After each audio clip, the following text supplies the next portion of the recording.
네, 안녕하세요. 대기업의 김지현입니다. 한농화성이 오늘도 이 전고체 배터리로 부각을 받았습니다. 그런데 여기서 이 한농화성이 왜 부각을 받고 있는지 알고 계시나요? 정말 이 부각 받을 만한 이유가 있었는지에 대해서 바로 짚고 넘어가셔야 합니다. 그래서 오늘 영상에서는 이 전고체와 그리고 한농화성의 사업 연관성과 그리고 앞으로의 이 전고체 배터리 어떤 부분에 대해서 보아야 할지 모조리 얘기 드리도록 하겠습니다. 네, 아시는 분들도 계시겠지만 빠르게 이 한농화성의 주 사업만 보고 넘어가겠습니다. 이 정유화학이 일단 이 주 사업이라고 보시면 되는데요. 특히 이 글리콜 에테르, 이건 이 에틸렌 이 옥사이드 등을 이 주원료로 사용하는 알코올과 좀 반응을 시켜서 이 산업용 이 용제를 좀 생산하는 건데, 주로 이 반도체와 그리고 LCD 세정액으로 좀 사용이 된다 보시면 되겠습니다. 뭐 이 정도만 좀 보고 넘어가면 될 것 같고요. 오늘의 상승 이유는 일단 뭐 시초가에 조금 상승을 하고 지금은 좀 이제 시장이 좀 안 좋아지면서 좀 떨어지긴 했지만, 어제 이 음극재 혁신 기술이 세계 최정상급 이 표지 논문으로 이제 선정되었다는 소식이 재차 부각되면서 이렇게 좀 어제 이 시외가 좀 상승하면서 오늘 상승 시작을 한 건데요. 이전에 이 한농화성은 이 삼성전기의 이 초소형 이 전고체 배터리를 이제 세계 최초로 개발했다는 소식으로 상승을 보여준 이력도 있습니다. 여기서 일단 이 한농화성이 이 부각을 받았던 이유는 뭐 전고체 배터리 이 고분자 이 전해질의 핵심 소재인 이 가소제와 그리고 이 가교제가 있는데요. 이걸 이제 뭐 개발을 하고 있다고 부각이 되면서 이러한 좀 상세의 모습을 보여준 걸로 판단을 하고 있습니다. 그런데 제가 찾아보니까 이 가소제와 이 가교제의 개발이 실질적으로 지금 이 한농화성의 이 사업으로 자리 잡은 게 아닙니다. 이 특허청에 2019년에 이 산업통상자원부의 이 소재 부품 기술 개발 이 R&D로 이 고분자 이 전해질 소재 합성 기술 관련된 얘기가 있었습니다. 따라서 이렇게 특허를 내면서 이 가소제와 이 가교제를 개발했던 이력이 있어서 결국 이 주가가 이 정보직 관련 이슈가 있을 때마다 이 반응을 한 걸로 파악을 할 수가 있었습니다. 다만 이 홈페이지나 뭐 사업 보고서에선 이 추가적으로 좀 나온 얘기가 없어서 이게 정확하게는 매출까지는 이 불확실하다고 좀 말을 할 수 있겠습니다만, 주가는 계속 이러한 이슈, 그러니까 이 정보체 관련 이슈에서 계속 좀 움직이고 있기 때문에 결국에는 이 테마성을 좀 지켜봐 주시면 되겠네요. 지금 이 전고체 배터리는 이 삼성 SDI가 선두죠.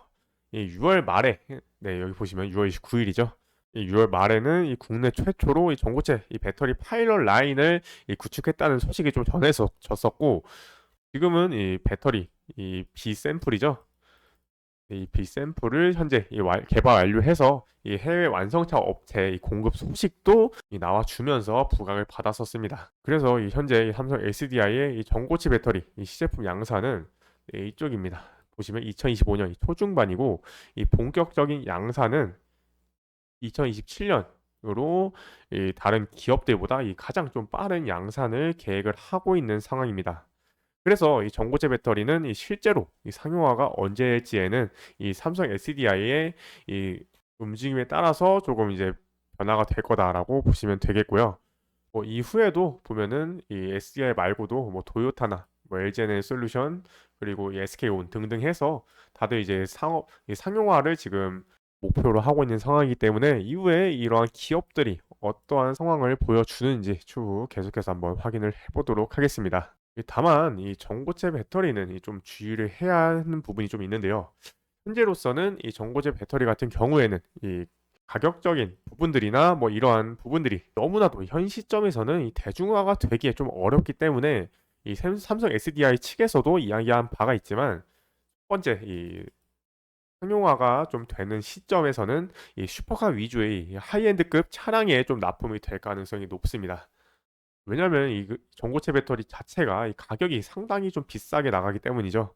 그래서 이 판매 대수라든가 뭐 매출 부분에서 이 반영되기에는 실질적으로 이 큰 상승까지 오기는 조금 어려운 측면이 있어서 이 부분 좀 참고를 해주시면 될 것 같습니다.